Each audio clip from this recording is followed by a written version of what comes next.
First and foremost, filter your water. As kids, we used to drink from the hose.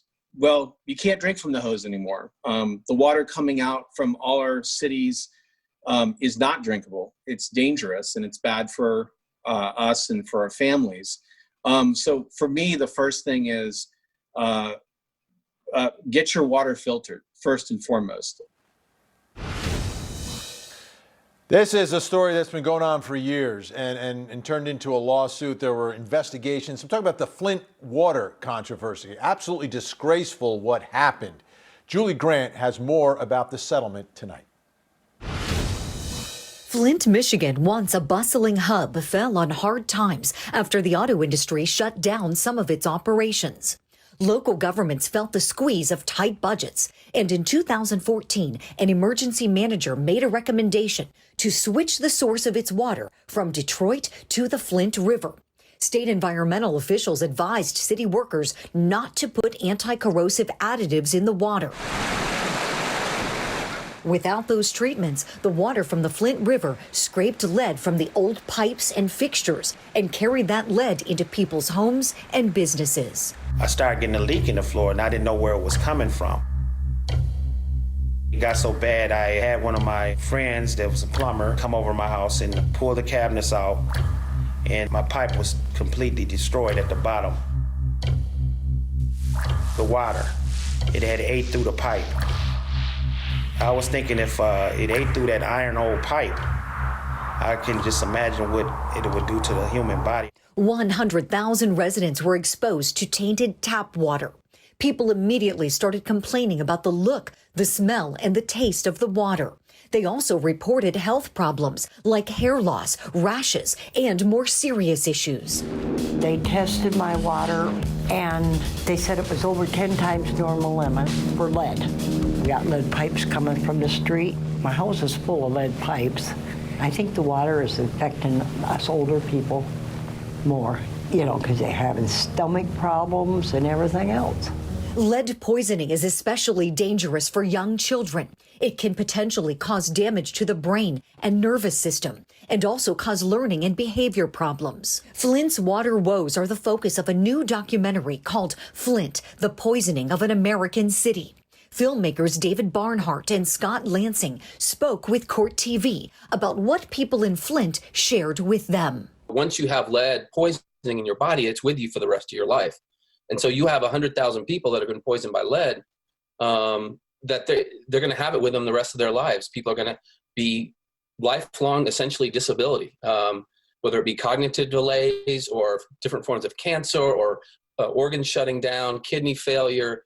For more than a year after the contamination began, city and state officials insisted that the water was safe. In 2017, the Michigan Civil Rights Commission, appointed the previous year by then-Governor Rick Snyder, found that systemic racism was at the core of the problems that caused the water crisis in Flint, a city that has a majority Black population.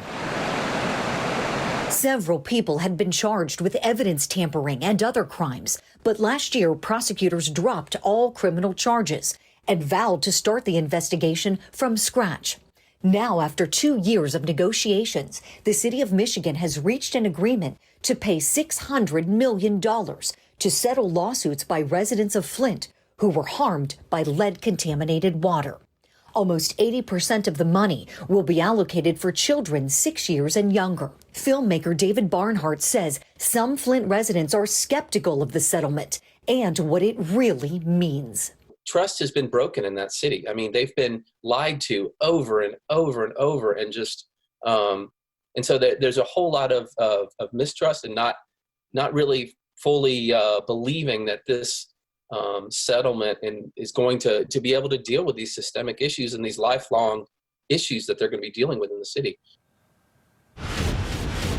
It's a tragic story, but incredibly infuriating, as to why all of this happened. Let's bring in Julie Grant, Court TV anchor, who's been covering this. What happens next now with this state settlement? Good question, Vinny. So before any money can be paid out, several different steps have to take place. So first off, the federal judge has to approve of this settlement, right? The court has to approve. So that's number one. And the court has until this November to do that. Also, individuals have 45 days to make their claims. Also, individuals have to provide documented proof within a period of 60 to 90 days. And then a third-party administrator will decide the claims, and then the settlement must be approved by the Michigan legislature. So those are the steps before any money can be paid out from that $600 million that's been offered, Vinny. All right, it's been more than 6 years, right? So does Flint, Michigan have clean water now? This answer is going to shock you. The answer is no. According to the documentary Filmmakers, they told us that several people they talked to, Vinny, say they are still dealing with tainted water, which is appalling. Take a listen to some of what they said. The entire city does not have clean water. So there are portions of the city where they're replacing the pipes. They've upgraded the systems going into the homes, and that water going into those systems is fine. But there are other parts of the city that haven't been replaced that are still needing. And so when you still have that infrastructure that's still dilapidated, that's where the lead gets leached from the pipes. And so, the whole city does not have clean, safe drinking water yet.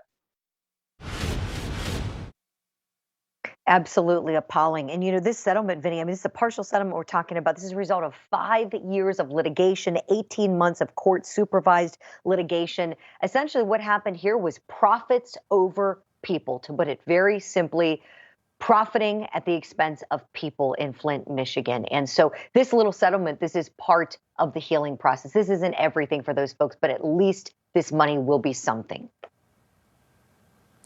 How widespread is this problem of contaminated water? Because this is really scary. It's devastating to the health of children and for older adults. That's a great well. point, Vinny. We know about Flint, right, because of all the coverage and attention. It was just deplorable what happened there. But these filmmakers told us they went around to several other cities when they were screening, and they say this problem is very widespread. Take a listen. We were in Baltimore, and they're dealing with sewage in their water. We were in Atlanta, and Georgia's dealing with coal ash. We were in Iowa, and they're dealing with insecticides and industrial fertilizer in the water. So it's a nationwide issue that we're not talking about and people are not aware of. And we just hope that we can get people to engage and to learn about their own water and how they can do something in their own cities. We can take away anything from this. Those lead levels, so dangerous. And when we know what lead affects, think about your heart, your kidneys, your nerves, all of these things vital to the human body. And we're talking tens of thousands of people affected by this. And one little fact, Vinny, that really blew my mind, some researchers at Virginia Tech, we know, really dug into this. They were instrumental in uncovering a lot of what was going on. And they said that initially, of course, we know Lake Huron was where those residents were getting their water supply, right? But they had to pay Detroit for it. So when the switch was made to the Flint River in April of 2014, and folks were tasting that bad water, smelling it, feeling like something was wrong, these researchers found that water was 19 times more corrosive than the water they were previously drinking from Lake Huron. 19 times more corrosive. And really what was supposed to happen was the city was supposed to add that additive to the water, that anti-corrosive agent, but they didn't because they were concerned about profits over people, right? $100 a day is what that would have cost. And now we're at $600 million, and that still can't undo the irreparable damage that's been done to those whose health has been affected. But hopefully it's some bit of justice, Vinny. No excuse. Absolutely no excuse. Julie Grant, thank you so much. Such an important story. Appreciate it.